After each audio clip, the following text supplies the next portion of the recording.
Hello, everyone, and welcome to this CCAG climate conversation. I'm your host, Clover Hogan. So, today we are focusing on one of the most powerful yet often overlooked opportunities for how to slow climate change, and that is cutting methane. Building on the publication of CCAG's latest report, which is titled Methane, the Emergency Brake for Climate Heating, we're going to unpack why methane is such a critical lever right now. Of course, much of the climate conversation today centers around carbon dioxide. Yet, as a greenhouse gas, methane is far more potent in the short term. It's responsible for about a third of the global heating that we are experiencing today. And because methane only stays in the atmosphere for about a decade, cutting methane now can significantly slow global heating, not just within generations, but within years. Now, methane isn't just a technical challenge. It is embedded in how we grow food, how we use energy, the waste that we produce. So today's discussion is about linking the science with the solutions, exploring how cutting methane can lead to cleaner air, stronger food systems, healthier communities, and greater resilience for the countries and communities that are most vulnerable to the impacts of climate change. For today's conversation, I am so honored to be joined by Professor Tessa Hill, who is a leading ocean scientist based at the University of California, Davis. So, Tessa, thank you so much for being here. Thank you, Clover. I'm looking forward to this discussion. So, I would love to kick us off with the science. As I mentioned, we hear so much about carbon dioxide, but methane is incredibly powerful in the short term. So, I was wondering if you might be able to help set the scene for us in explaining what makes methane such a critical lever for slowing warming, specifically within this decade. Great question. Well, you did a really nice job of covering this in your intro. The interesting thing about methane is that it's, of course, in much smaller concentrations in the atmosphere than carbon dioxide is. But on short time scales, it's an incredibly powerful greenhouse gas. So, up to 80 times more heating from methane than we would get from an equivalent amount of CO2. And of course, that's on short time scales, and that's important. I'm going to circle back to that. But what it means is that, by cutting back our methane emissions, we actually could have a really sort of fast and, substantial and noticeable impact on heating in the atmosphere. And those short timescales are important because methane actually degrades in the atmosphere pretty quickly over a decade or so. And so again, if we actually could cut emissions back, we would see the concentration of methane in the atmosphere drop quickly. So people often refer to it as sort of an emergency brake on climate warming. So whereas it may feel like in a lot of ways around climate change, we have sort of our foot on the accelerator where things are getting worse and worse, we actually have an opportunity with methane to really throw the emergency brake on this situation and make a fast and tangible difference to atmospheric warming. And this is quite a hypothetical question, but I suppose looking at that bigger picture, what kind of difference could be made by focusing on cutting methane in the short term? And what could that potentially mean for the communities that are already experiencing the firsthand impacts of a changing climate? Sure. Well, it's not hypothetical because it's actually every tenth of a degree of warming matters in the scenario that we're in right now, right? And so if you've been paying attention to what's happening in terms of international climate agreements, there's a lot of worry that we're not going to hit targets, that we're going to overshoot targets. And so every tenth of a degree matters. And the estimates are that if we could get about 40 or 50% of our methane emissions cut back, that would reduce about 3/10 of a degree of warming. And of course, to a lot of people, that may not sound like a lot, but if we're looking at the difference between, hitting a 1.5 degree C target, global target, or not, going past that target, that 3/10 of a degree actually matters quite a lot. And to your point, it will matter to the everyday lives of people all around the planet, because every tenth of a degree of warming increases our risks of heat waves, droughts, massive storms, flooding. Like every tenth of a degree is, putting energy into the atmosphere that we don't want. And so we want to, we want to roll back and wrap back every tenth of a degree that we can. And that's why people are interested and excited about methane. And it's important actually to point out that no one who is excited about cutting methane emissions is saying that we should do this instead of carbon dioxide emissions. We're actually saying we need to be able to do both. But so we need to continue on a trajectory to cut carbon dioxide emissions.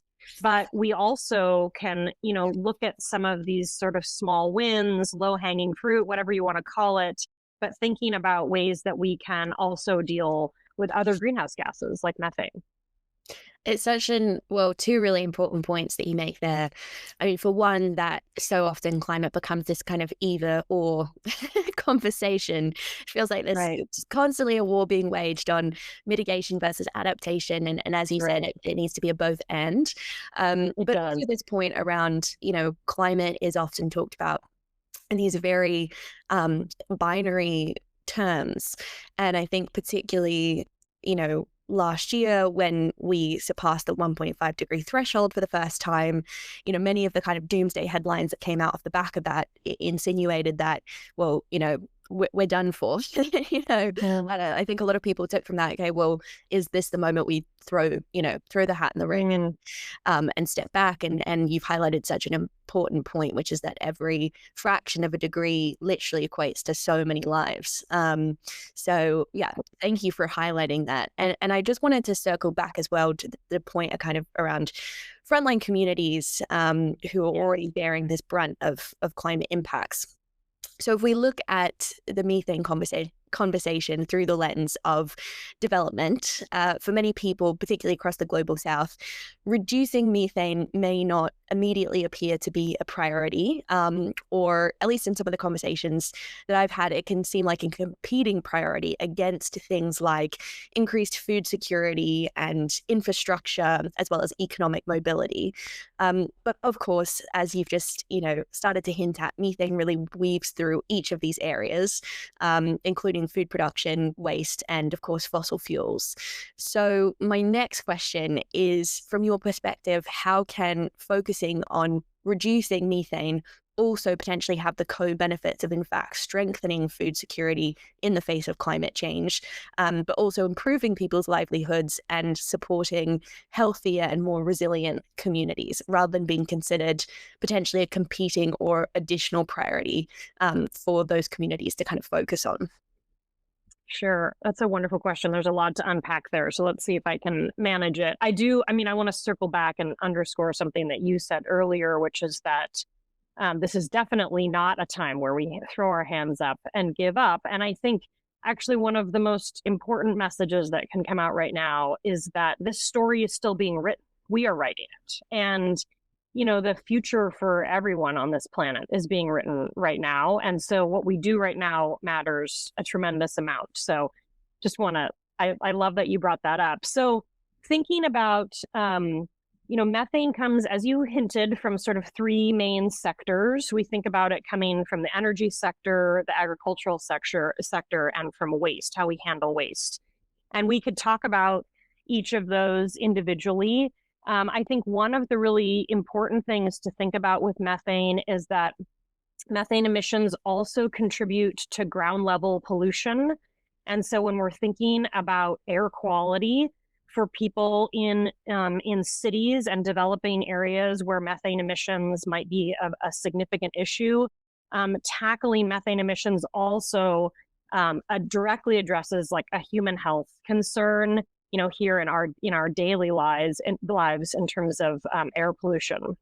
So you asked, how do we proceed in this in a way where, things like food security and even development of energy sources is done in a way that, thinks about justice and equity around the world. And I think, there are a lot of other people who would bring really important expertise on that into this conversation. But I'll just say that one of the interesting things around the agricultural sector the emissions from that sector primarily come from emissions from livestock and also emissions from things like flooded rice fields.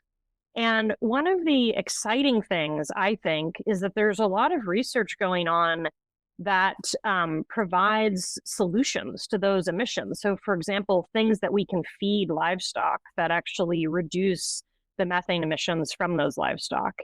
And so, to your point, I don't think this has to be an either or. We are not actually asking people to necessarily, dramatically change their agricultural practices in a way that would actually produce less food.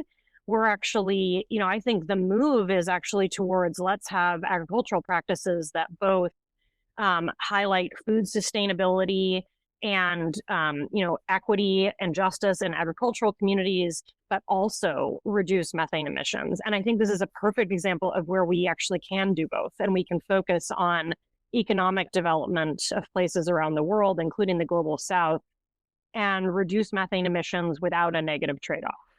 It's super interesting. And I think framed in that way, it's much easier to sell a number of these solutions as well. If you can kind of hit that Venn diagram of the environmental benefits, of course, but the social benefits and critically the economic benefits as well, you've got a winner. Now, I would love to pivot so we have a chance to focus on your work, which is, of course, looking at the ocean. For those who are maybe coming into this conversation for the first time or less familiar, would you mind kind of sharing in a snapshot what the relationship is between the ocean and methane and what natural processes are at play? Sure. So methane emissions globally, really interesting thing, about 65% of them, or 60 to 65%, are anthropogenic or human caused. But the other 40% are actually natural methane emissions. And so there's sort of a natural part of the methane cycle. And then there's this really big human imprint that's put on top of that, like 60% of it. One of the most interesting things as we look at climate warming scenarios is that as the planet warms, those natural methane emissions will likely increase. And there's some indication that that's already happening. So we would think about this as a positive feedback, essentially. So as we tinker with the climate system and the system warms, it actually creates a situation where some of those natural methane sources are actually putting out more methane. And probably the most, obvious example of that is actually in the terrestrial biosphere and also crosses into the ocean or marine systems. And that's when we think about wetlands. So wetlands emit a lot of methane. And as the planet warms and the hydrologic cycle changes, we expect that those wetlands might actually produce more methane than they did before. So again, a really important reason why to throw on this emergency brake, right? Like we don't really need to turn up the natural sources. So wetlands are interesting because, we can think about them as like, freshwater, marshy, boggy areas on land, but wetlands also cross into the ocean. So when you're, along a coastline and there's sort of shallow flooded areas like a salt marsh, those are also, we consider those as wetlands, and they are also contributors to methane emissions. And so one of the parts of the ocean that contributes to the methane cycle are those coastal wetlands. There are a couple of other ways that methane interacts with the ocean. One is that we have sort of natural methane seeps often along coastlines, and those are associated with fossil fuel deposits. So again, a natural process, but there's many places around the world that you can go that would not be, very far offshore where there's fossil fuel, oil deposits. And there's also methane sort of bubbling out of those seepage sites. So, that one is interesting. It's sort of thinking about long-term reservoirs of like oil and gas, and it's probably not changing all that much right now. Like they're just kind of bubbling out at the same rate that they probably always did. And then there's a sort of a third source of methane in the ocean, and these are very deep ocean frozen methane deposits. These are called methane hydrates or methane clathrates. And you can imagine in the deepest areas of the ocean, so thousands of meters deep, that methane is produced. It's produced by bacterial processes, by biological processes in the seafloor. And it is so cold and so pressurized in those environments that the methane that is produced actually ends up frozen in sort of a lattice of a water molecule. So it's like a big icy reservoir of methane. And that one is particularly interesting because if we look at long-term records of Earth history, there are time periods in Earth's history where we actually think that methane might have emitted from those big frozen reservoirs. So you can actually see time periods in Earth's history where we might have had enough warming that some of that frozen methane actually sort of, burped out. In today's climate and today's ocean, people don't see that as like a really top line risk at the moment. So while these frozen reservoirs of methane might be kind of dynamic and over long Earth history timescales might bubble out, I don't think people are particularly worried about that happening right now because they're like so deep and so cold that they're unlikely to destabilize. But I guess this was a very long answer to your question. What I would say, sort of in summary, is that the ocean actually contributes quite a bit to the methane cycle on the planet, and it contributes to the portion of the cycle that's sort of the natural sources. And we want to keep as much of that natural methane exactly where it is. We do not want it moving around because we don't need additional methane emissions to the atmosphere. And so mostly what we think about in terms of ocean methane is just, monitoring, tracking, trying to do, make sure it's, investigated and understood as part of the global methane budget and hopefully not escaping to the atmosphere. It's super interesting. I'd never heard about the frozen reservoirs before. Yeah. Every time I have a conversation like this, I'm like, whoa, the Earth is so cool. Particularly the ocean's like very sci-fi in many ways. But it's also quite scary when you think about those kind of like prehistoric systems and what happens to a point about these feedback loops and kind of tipping points. What happens if we, edge them too close for comfort? Right. And to that point, so you kind of talked about the impact on global heating and emissions. I'd be curious as well from your perspective, focusing on the short term on pulling this kind of emergency brake of reducing methane. How does that extra, say if we think about just buying ourselves a bit more time, how does that support also like marine ecosystems that are struggling to kind of cope with these rapid temperature shifts? Yeah, I mean, great connection you're making there. So this is, what I study in the ocean is really the response of ocean ecosystems to climate warming and also geochemical, chemical changes that are happening in the ocean due to anthropogenic emissions, human emissions of CO2.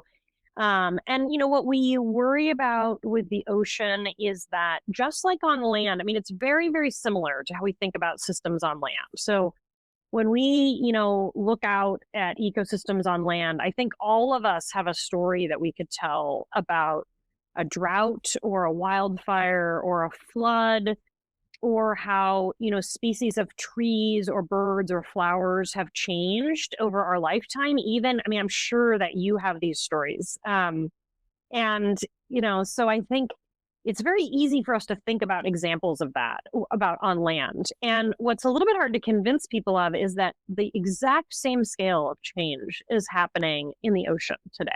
So there are equivalents of things like heat waves that rip through the ocean and modify, who's living where and cause mortality of species and really importantly cause significant economic impacts because we have a global population that, many people are reliant upon the ocean as a protein source, and many coastal economies are reliant on the ocean as a major contributor to the economy in terms of fisheries, recreation, tourism, things like that. And so when you have the equivalent of a drought or a wildfire or a heat wave, ripple through the ocean, you get the same kind of economic impacts that we would expect, through those kind of processes on land. And we just aren't always as in touch with the fact that that's happening.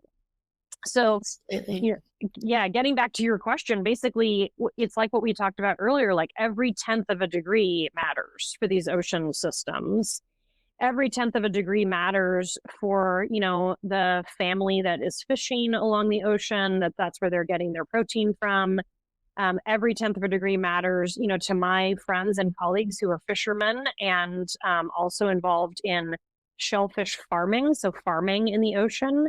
And, the trajectory that we're on, every bit matters because, the more change that comes to the systems, the more difficult it is for them to earn a living and put food on people's plates. Mm. Absolutely. Yeah. I mean, for me personally, I grew up in far north Queensland in Australia, Mhm. right on the Great Barrier Reef. And that, I learned about climate change by reading articles and watching Al Gore's An Inconvenient Truth. But the first Yep. time I saw it in my own backyard was diving on the reef and seeing these mass bleaching events in real time. Yes. Yes. And it was heartbreaking the last time I went back because the reef of my childhood, which was so colorful and so vibrant, something out of like an Avatar film, was just completely unrecognizable. Hmm. But I Yeah. think so many people are quite divorced from the ocean as well, and feel quite disconnected. Particularly those of us who live in urban environments and in Hmm. cities.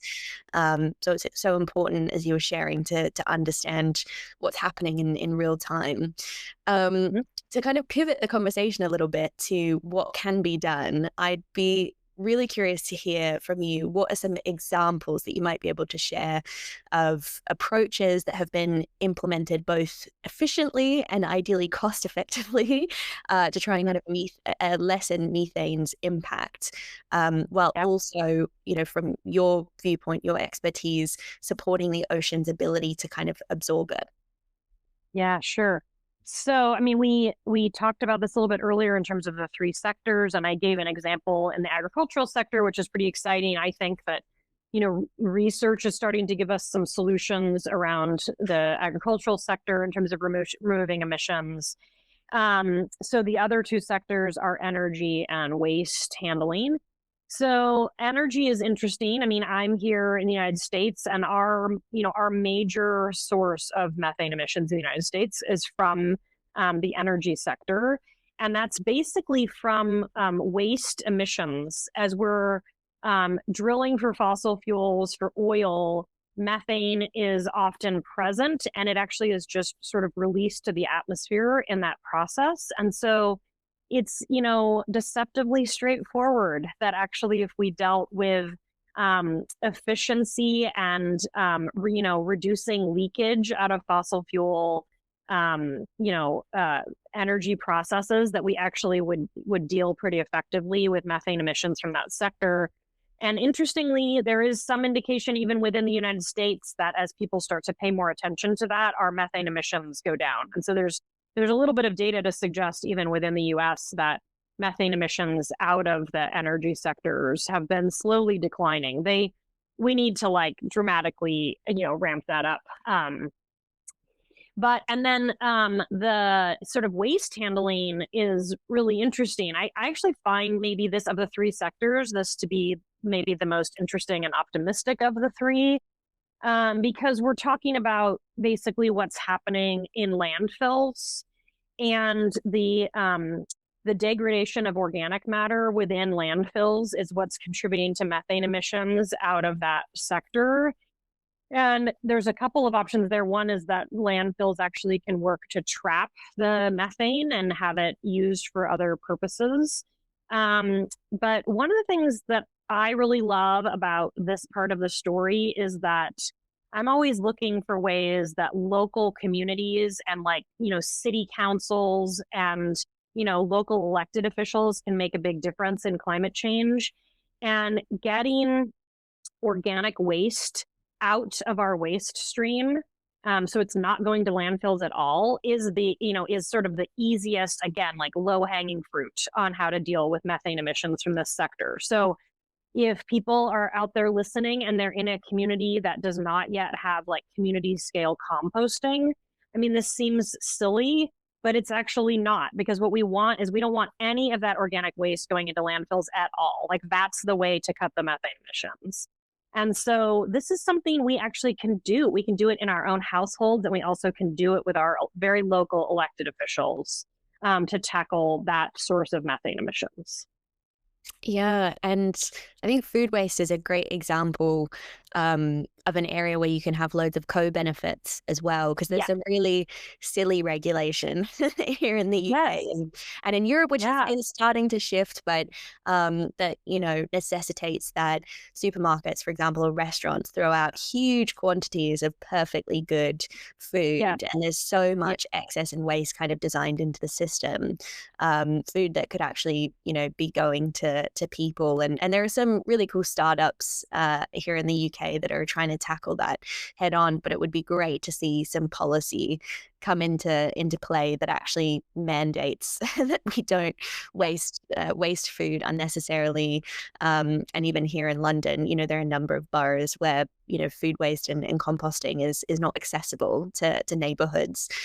So some seemingly straightforward and simple kind of shifts that can have a really big impact, as you said. For And sure. if we zoom out for a moment from the kind of local and place-based solutions, and we look to more of the multilateral scale of Yes. some of these solutions.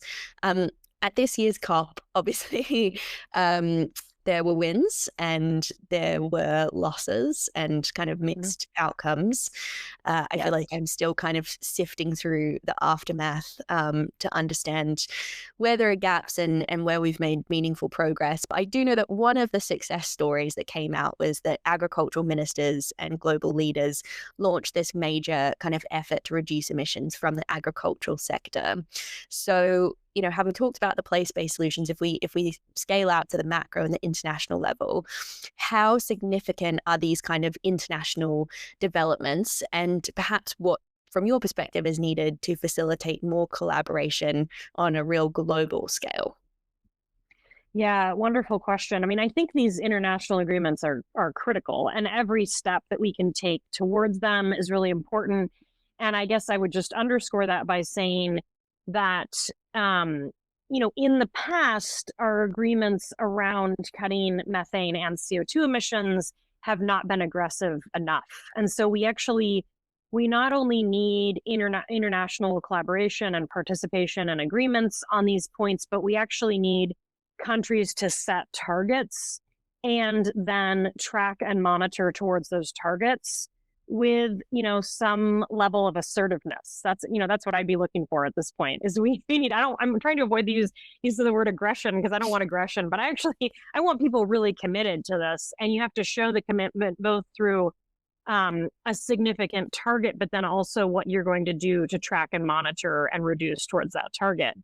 I think in the past, this was difficult because we actually relied previously on those three sectors, waste, energy, and agriculture, to self-report emissions towards targets. And, you can imagine that there are some challenges with folks self-reporting methane emissions. I think this is another sort of exciting research pivot, is that the development of satellite technology to monitor global methane emissions has really changed the narrative on this, because we actually now can get data on what is happening in terms of annual emissions and also where it is happening. And so to pull together these the bottom up self-reported emissions and the top down, literally top down satellite emissions, and then align that with these international agreements and targets, I think it's a new chapter for this story, I think. And I think it's really important that we hold people to the targets that they're setting. Tessa, I'm just the final question. I suppose, would there be a call to action that you wanted to offer our audience today, or one key takeaway? Mm. Well, I mean, I think this is going to go broader than the methane story. I think my call to action every time I have an opportunity to talk to people about these issues is um, to talk to other people about this, to build a community around you that is working on climate and the sustainability of our planet and for people, and to engage locally, to think about community organizations, local elected officials, etc., where you can really make a difference, and working with a community of people around you towards a better future for all of us. As both you and I pointed out earlier in the call, we're writing this story as we go, and we're going to need people to write it with. And so I really encourage that. I love that point. It's so easy to feel alone in this work, and yet there are so many incredible people, Yes. yourself included, who are leading the solutions and leading the conversation. And we just have to, go out there and find them and trust that even if we can't solve any of these issues, alone, we can do it when we join hands and when we come together in collective. Mhm. So thank you so much, Tessa. And just to close us out, so as you've taught us today, methane is not a side issue. It is really a central pillar for climate. And it's an especially relevant pillar when we think about timescales, and the fact that we need really fast and effective ways to slow global heating in this critical decade of climate action. We've heard that the solutions exist, from agricultural innovation to improved waste management, protecting marine systems, all the way through to investing in communities and focusing on co-benefits. So what's needed now is policy, finance, and political will to implement them with speed and scale. So thank you so, so much to Professor Tessa Hill, for your leadership and your insight. And thank you so much to everyone who has tuned in. Thank you, Clover.